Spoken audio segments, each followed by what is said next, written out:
Hi, everybody. Please excuse the t-shirt and the bags under my eyes. We were woken up at night. I'm the only member of my family who, despite multiple attempts, failed to get back to sleep. The kids are home from school. We don't know for how long, possibly 3 days, possibly 2 weeks. Israel struck Iran. Israel struck Iran massively, went after the nuclear program. We know that the strikes were in 10 locations, Natanz being the major uranium enrichment center. Some significant portion of it is destroyed. We don't quite know how much. From Tabriz all the way in the north to Shiraz down in the south.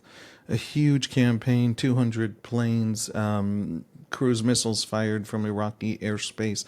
Everything we have seen in the exchanges between Iran and Israel up until now, during which Israel systematically degraded Iranian air defenses back in October, back in April of last year. All these capabilities that Israel showed, that it began mapping out, came to fruition. And the operation was astonishing. People have asked me many times, can Israel do it alone? And my answer has always been, it would be long, it would be hard. Iran has competence. It has thousands of missiles it can launch at Israel. It has proxies. We don't know how capable those proxies are around Israel. But mostly it's far away, and it would require maybe potentially even boots on the ground. Folks, we discovered today that there were boots on the ground. An unbelievable Mossad drone factory within Iranian soil, producing and launching the drones from Iranian soil. Everything we saw the Ukrainians do in Russia 2 weeks ago, the Mossad has just upped the ante, and it's been working years to build that capability. Israel turned out to have tremendous competence, long planning, and absolute willingness to actually take the fight to the enemy. And it is definitely not yet over. So everything I'm going to tell you today is preliminary. Everything I'm going to tell you today is something to think about, is something that, frankly, some of it may not be true in a week. Nevertheless, I want to share with you 4 thoughts. It isn't over.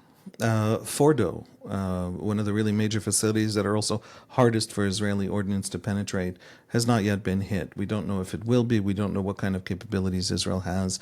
We do know that if the nuclear program is going to be set back significantly, strategically, for 10 years rather than for 6 months, it's hard not to hit a few more of the more protected sites. So all of that comes to say that there's a lot that we still don't know, and not all of this is going to turn out to have been completely accurate.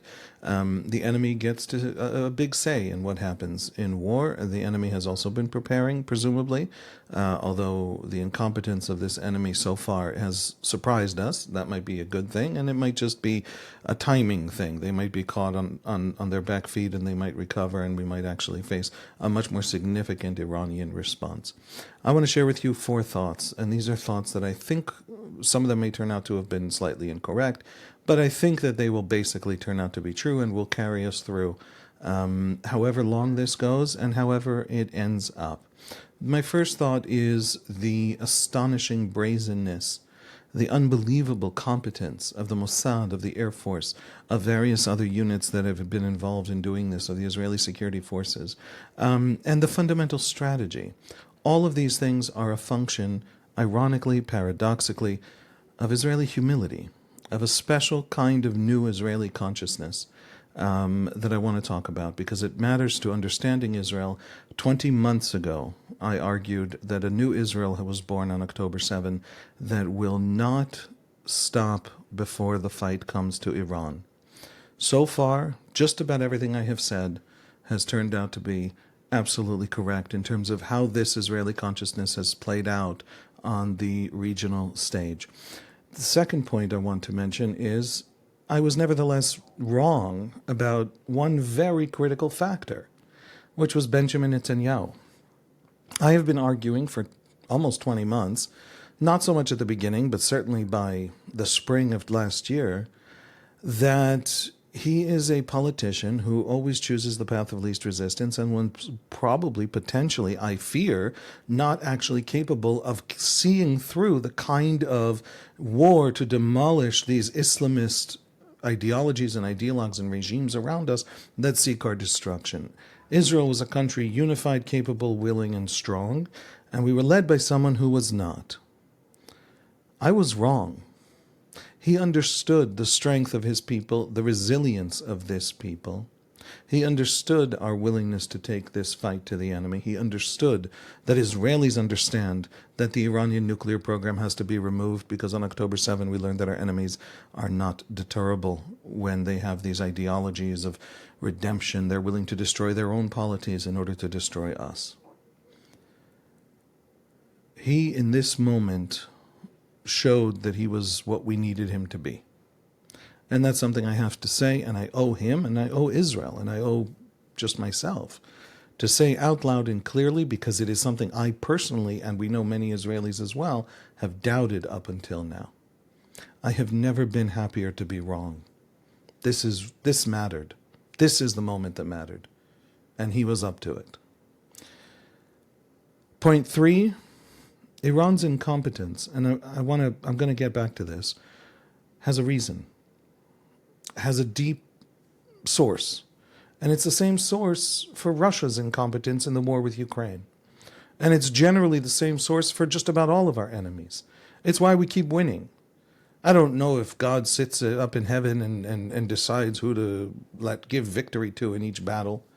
I certainly, for every prophet that says God is backing the Jews in war, there's a prophet that says he's not. For example, look up the prophet Amos, chapter 9. I certainly think that there are structural, systemic reasons. You don't have to go to cosmic ones to understand why our enemies keep stumbling over themselves and keep giving us the victory. And I want to talk about them because they matter for the future, and they matter, frankly, for how our enemies understand this loss so far. And 4, to my brothers and sisters in the diaspora, I want to tell you about Hobbits, about how to respond in this delicate moment to the Hobbits. Before I get into the nitty-gritty and really try and walk through this, I want to tell you that this episode is sponsored by Brenda Yablon. I hope I pronounced that correctly. Brenda, who is sponsoring this episode in honor of the brave men and women of the IDF, without whose courage and selflessness Israel would not exist. For those pilots, those men and women, those Mossad agents and commandos who are far from home right now, and doing the thing that our kids need them to be doing for our kids to be safe.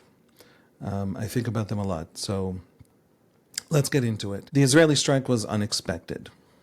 It was unexpected by Israelis. I was asked yesterday, I gave a briefing, and I was asked, is this actually going to end in a strike? And I said, there's too much telegraphing.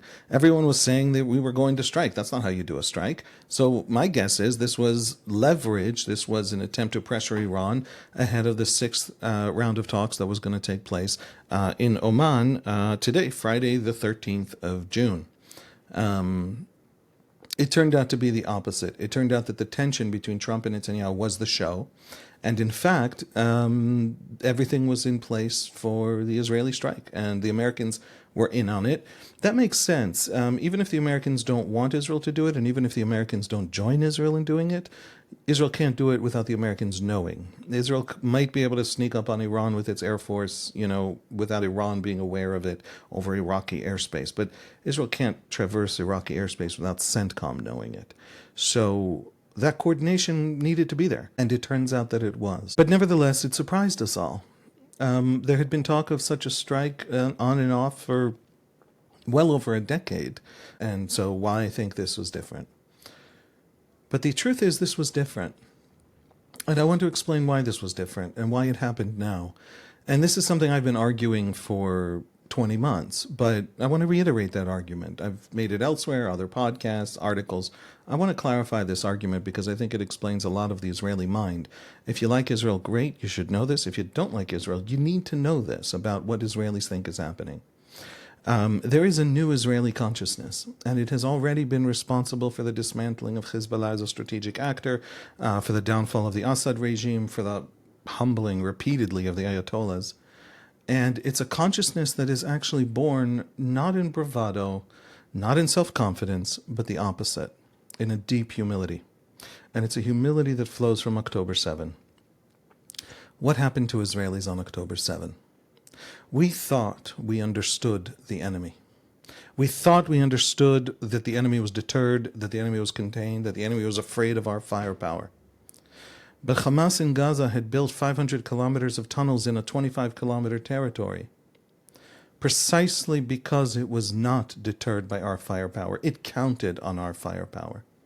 We thought they were deterred by the fact that we have tremendous destructive capability, and Hamas's strategic response, and it's a brilliant one, and those tunnels are the biggest thing Palestinians have ever built. Hamas bent Gaza's entire economy for a decade and a half to build them. They are 500 kilometers of tunnels in a 25-kilometer territory, absolutely unprecedented by almost an order of magnitude in the history of warfare. And the point of those tunnels was to reverse the deterrence. Instead of them being deterred by our firepower, we were deterred by our own firepower. Because the cost to entering Gaza to chase after Hamas, because of those tunnels, was made absolutely immense in civilian casualties, in destruction. Thousands of tunnel entrances, if you want to take out that tunnel system, would have to be destroyed, every single one of them in a building. Mostly residential, but also mosques, hospitals, schools, etc. And so the cost for Palestinians in Gaza, obviously, but the knock-on costs for Israel were so great that in fact we could not imagine any threat Hamas could ever pose to us that would make it worth it for us to go after them into Gaza. And after building that unbelievably immense tunnel network, unprecedented, and air-conditioned and electrified, after building that network, Hamas carried out October 7. In other words, we thought they were deterred by our firepower. We did not realize that they had, through that tunnel system, managed to create a battlefield in Gaza that had deterred us because of our own firepower. What were we going to do with that firepower? Demolish Gaza in the hunt for Hamas? And then they carried out October 7. And then we discovered not only that we hadn't understood that deterrence was a much more complex thing and they understood it better than we did. We actually, on October 7, understood that our fundamental theory of them, which is that they were deterrable by the damage that we could cause to Gaza, was the opposite. The damage to Gaza was their strategy. They carried out on October 7, engineered to draw the Israelis into an invasion after building that tunnel network under Gaza. In other words, they carried out two atrocities on October 7, not one. One was against us. They murdered civilians. They murdered children. The second one was against Gaza. It was the planned drawing of an Israeli war, absolute, devoted, committed war to get Hamas. The drawing of that war into Gaza. And here's the thing. If you don't like Israel and that sounds to you like some kind of blaming of Gaza for Gaza's destruction rather than Israel for Gaza's destruction, it's the opposite. If you think the Israelis are evil, heartless monsters who would gladly destroy Gaza, then Hamas's strategy is doubly monstrous. It counted on us being that. I happen to think we're good people stuck in a bad situation facing an evil enemy, willing to destroy their own polity and premising their strategy on the destruction of their own polity. But if you disagree with me and think we're evil, that makes Hamas worse. That makes Hamas's foundational strategy worse. And we came away from October 7 with many, many thoughts, many, many lessons. The great trauma of October 7 for Israelis was not the discovery that Hamas would murder our kids. That we knew that. We all came through the Second Intifada. The great discovery was that, the trauma was that we failed our people. We did not show up. We broke our bond of solidarity, our promise to each other, that is our foundational ethos as a people, this refugee nation, that when they started standing shoulder to shoulder and fighting for each other, stopped dying in the 20th century. We broke that promise to those people. I remember October 7 like it was yesterday, and the trauma for me was sitting on my phone watching the WhatsApp groups of people I know screaming into the WhatsApp group, "Where is everybody? I can hear them outside our door." But the deep lesson, outside of that trauma, the deep lesson was that we were mistaken. We had totally misunderstood the enemy. We had misunderstood how they understand deterrence. We had misunderstood their willingness to destroy their own polities because they have this vast religious redemption vision that they were living in, this story that didn't make any sense to us, so we assumed it wasn't for real, it was just rhetoric. We misunderstood that it wasn't they who were deterred, it was us. And we misunderstood their willingness to seek out that destruction. And the Israel that came out of October 7, and I have to emphasize this because this is the key point, was a deeply humble Israel. You cannot deter an enemy for whom the destruction of their own polity is their strategy. That's an undeterrable enemy. That's, by the way, why they do it. That's the great advantage, the military advantage. It makes them vastly more dangerous, even if they have, tech that's much less advanced. And then we looked north to Hezbollah, to 200,000 rockets and missiles buried under the 300 villages of South Lebanon. And we said, wait a second. We have no idea what Hamas is, and we've lived next to Hamas for 4 decades. We have to assume that we have no idea what Hezbollah is, that we're missing the point, that we're actually not good at psychoanalyzing the enemy and determining whether they're deterred or not. And that meant that every one of those 200,000 rockets and missiles, we have to assume were going to be used. They were not there not to be used. And so Hezbollah had to be removed. Not negotiated, not deterred, not contained, removed. Israel switched from a psychology of threat containment, threat deterrence, to a psychology of threat removal. And that's true on all fronts. The Israeli commandos that have been raiding southern Syria to get at arms caches for the last 4 months, we're doing that. No more allowing any infrastructure to build on any of our borders until they're a giant monster that requires a terrible war. Nothing that seeks to destroy us gets to live alongside us. Because we're not very good at understanding them, at psychologizing them, at analyzing and understanding and thinking through deterrence the way they think through deterrence. Intellectual humility has made us more dangerous than them. And the same is true of Iran. The Iranian regime genuinely believes that it is a Shia revolutionary front for the redemption of Islam, first of all for the salvation of the Shia, the validation of the Shia in the face of the Sunni, and then ultimately the conquest of the world and the redemption of the world. It believes it, it says it, it talks it. It requires this faith from its top leadership and commanders. We no longer believe that we have the intellectual chops. By the way, we think that all the Western intellectuals, the realists and the these and the that, who think they know exactly what Iran is and deterrable or undeterrable, believe it or don't believe it, we think they're also faking it. We no longer think we have the ability to determine Iranians and the Iranian leadership are people. They're big, they're complex, they're sophisticated, they're three-dimensional, they're deep. And you will not understand them. So you have to believe them. Humility brings us simplicity. And that simplicity is what we saw on display last night. And the Middle East is only beginning to be reshaped. Because the Iran that will emerge from this war, and this war may go bad for Israel, there are thousands of ballistic missiles that could land on Tel Aviv and set it on fire, and I say it right now out loud. But the Iran that will emerge from it is an Iran that everybody knows cannot withstand Israel, can't stand up to it, and will only destroy itself in the attempt to destroy Israel. It will not have nukes, and there is nothing Israel won't do to make sure of it. And if it stops these genocidal, religious, redemptionist, revolutionary wars everywhere that have killed hundreds of thousands in the Middle East already, then it will suddenly turn around and notice this idiotic regime that Iran is one of the wealthiest countries in the world, inhabited by one of the poorest nations in the world. And for no good reason except deep mismanagement and oppression by this dictatorship. Thursday night marked the dawning of a new strategic architecture in the Middle East, a new simplicity, a new bluntness, a new willingness to fight.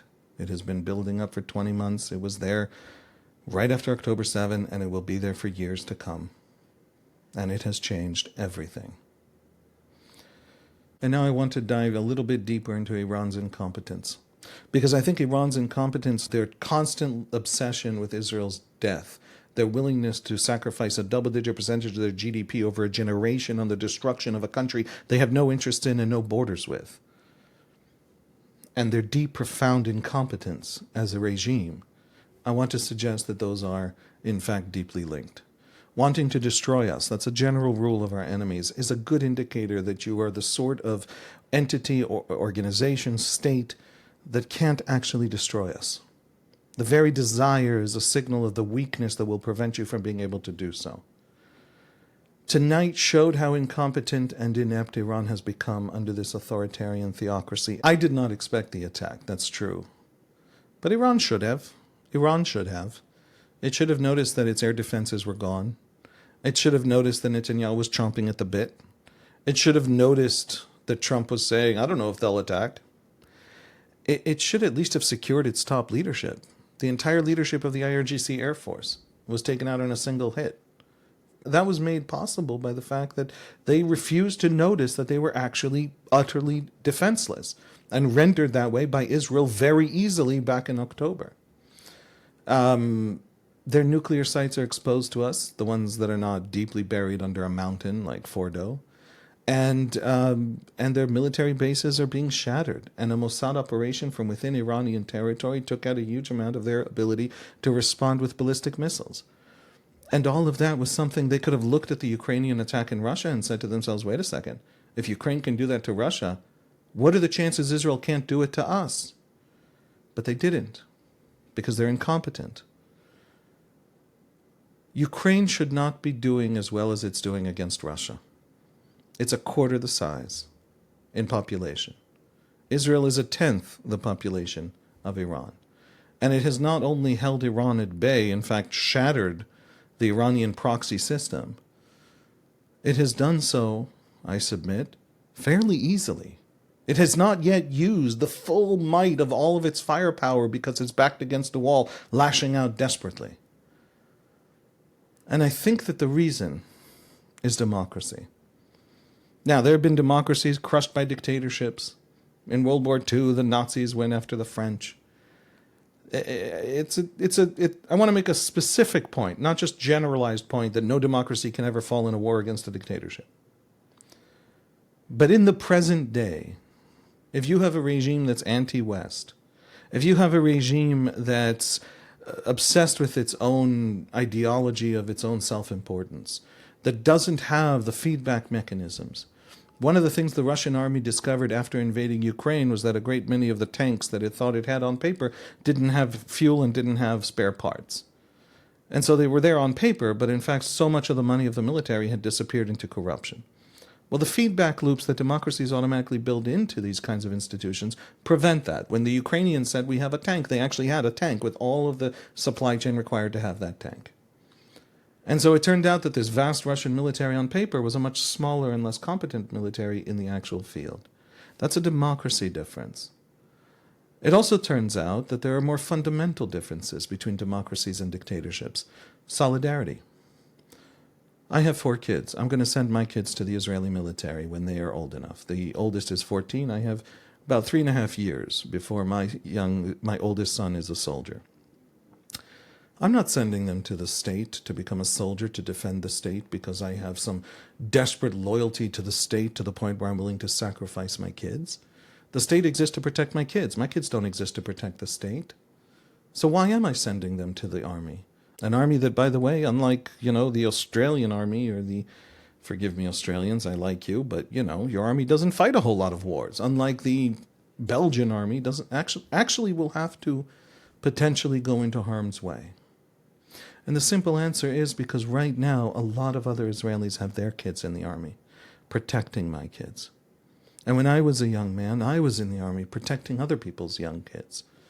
There is a circle of solidarity in which the 18 to 21-year-olds protect all of us. And when it is our turn to join those ranks, we are repaying a debt. I owe the rest of my compatriots the safety of my children. And my children will serve in the knowledge that all others around them will serve to protect them as well. You can only have that in a democracy. It's much harder for an elected leader to send children to war over an extended period of time for a fantasy of his own grandeur, or of a great religious redemption, as in the case of Iran. And a democracy also tends to have a free economy that produces innovation. Innovation of the type that could put, Israel in the lead in this new kind of war. No country on earth is prepared for the new kind of war that everyone suddenly woke up and noticed might be the future of war in the Ukrainian drone attack on the Russian military. No country in the world is more prepared for that than Israel. No country in the world has a more layered missile defense, more technological advances in that regard specifically, between Iron Dome and David Sling and all the other missile defense and Iron Beam, which is coming online. No country on earth is more prepared for this war. And if we were not a democracy with a free and open economy, we would not be prepared, because we would not have that innovation, and we would not have that economic backbone that could provide for that innovation. And finally, serving elites. In the Battle of Cannae, between Rome and Hannibal, something like a quarter of the Roman Senate was killed in the battle. You can hate the Senate, you can like the Senate, you can hate the Roman Empire, you can like the Roman Empire. But at least when it was a republic, it very much had an elite that believed it was a serving elite. It was an elite in the service of the state and the people of Rome. Republics have that. Israel has that. And you only get that in a democracy. Finally, I want to talk to you about hobbits. In The Lord of the Rings, J.R.R. Tolkien writes in the introduction to the 3-volume series, the Shire had no need of watchtowers or walls, and its peace had been maintained more by the vigilance of its friends than by any efforts of its own. Yet the hobbits continued to live as they had lived for centuries, in a state of blissful ignorance, unaware that they were being watched and protected. The hobbits, Tolkien explains, had been protected for so long that they had forgotten that they were protected. There is evil in this world. I'm sorry that it's there, but it's there. Westerners have forgotten, many of them, that there's evil out there in the world, not because the world has become without evil, the world has somehow fundamentally changed, but because they themselves have no experience of this evil. And the reason they have no experience of this evil across generations is that they've lived under someone's protection for so long that they have forgotten that there is an active protector protecting them from these evils. That protector, the mightiest human power the world has ever seen, is the United States of America, which has led and really constructed the post-war world. It has secured it. That's why America has such vast military power and forces, and a navy that's bigger than several of the next biggest navies combined. America built the post-war world and created in that world the happiest, safest, and most prosperous time in all of human history. But that doesn't mean evil is gone. And America is not always there. Evil comes from the same place it always came from. Human beings bent by visions of revenge or redemption, thinking they're righteous and pursuing bad things. The Iranian regime is such an evil, and it wants a nuke to advance these visions. And it might use that nuke, because I'm an Israeli who no longer trusts my own psychoanalysis of the enemy to determine whether they're deterred. See above. And so they can't have a nuke at any cost, because I now assume they're going to use it. Israel cannot rely on others. It trusts America, it coordinates with America, it believes in America. When Obama came to power, he had incredibly high favorability ratings in Israel. And when Trump came to power, he had very high favorability ratings in Israel. Israelis don't entirely distinguish the American culture wars. They don't 100% understand them. What it is that Israelis love about America has nothing to do with Republican or Democrat. It is the awareness They have not fallen into the trap of the Hobbits, of being protected for so long that they forgot that they were being protected. Germany, with its 1.6% GDP spent on defense, might count as such a hobbit until Putin suddenly invaded Ukraine. Israel's GDP is about 5% expended just on defense. Israel is not confused on that point. Israel loves America deeply, instinctively, intuitively. It understands the gift that America has given humanity over the last 80 years, a gift America might no longer want to give humanity because it has spent and bled for everybody else. And I respect the American desire to pull back a little bit on those expenses. And so the lesson for Israel is that over-relying on others, over-relying even on friends as mighty and as decent as America, isn't safe, and it isn't honorable. The one thing we can give America is to at least fight for ourselves before we come asking for support and help. We don't have the luxury, as Jews, of forgetting that the world isn't safe. And we have enemies that keep reminding us of that. And so we Israelis, whether you love us or hate us, whether you didn't care about us and then in the Gaza war decided you don't like us, nevertheless, we Israelis must take this step. We have to take out the Iranian regime's evil. It is a blight on the world and on the region. It has launched hundreds of missiles at our cities. It has talked for decades about our destruction. It has propped up Assad and enabled Assad to murder 600,000 Syrians and expel and drive out of Syria millions more. It is half of the Yemeni civil war, which had 250,000 people starved to death in that country just 6-7 years ago. The Iranian regime has been responsible for a destruction and internal self-immolation of state after state after state in the Middle East and in the Arab world. And the Iranian regime cannot be allowed to have a nuke. And when we go after that regime and its nuclear program, as the millions of anxious hobbits, people who are safe but don't understand what makes them safe and don't understand that the world is not necessarily safe just because their experience of it is a safe one. They will tweet angrily that everything's good and all war is unnecessary, and if a single child dies in a single strike in Iran to take out that regime, then Israel is a vast empire of evil that has to be destroyed. We Israelis don't stand before anyone else to be judged. The only people we care about who will judge us, the only judgment that matters to us, is the judgment of our children a generation from now. An Iranian nuke that triggers a Saudi nuke, that triggers a Turkish nuke, that dismantles the NPT, and in order to fend off China after the discovery that America won't stop the nuclear proliferation of the Middle East, begins to trigger a Taiwanese nuke, and a South Korean nuke, and a Japanese nuke, is not a world we're going to give our children. And so we're going to do what needs to be done. And our pilots and our warriors and our clever agents and spies and cyber warriors and all these people who I don't even understand what they do, but they do it at an unprecedented and impossible and almost magical level of competence. They are our heroes in this moment, and we owe them everything, and we will celebrate them no matter how much tut-tutting we have to face from everyone who wishes we would lose and die and go away because we cause them anxiety.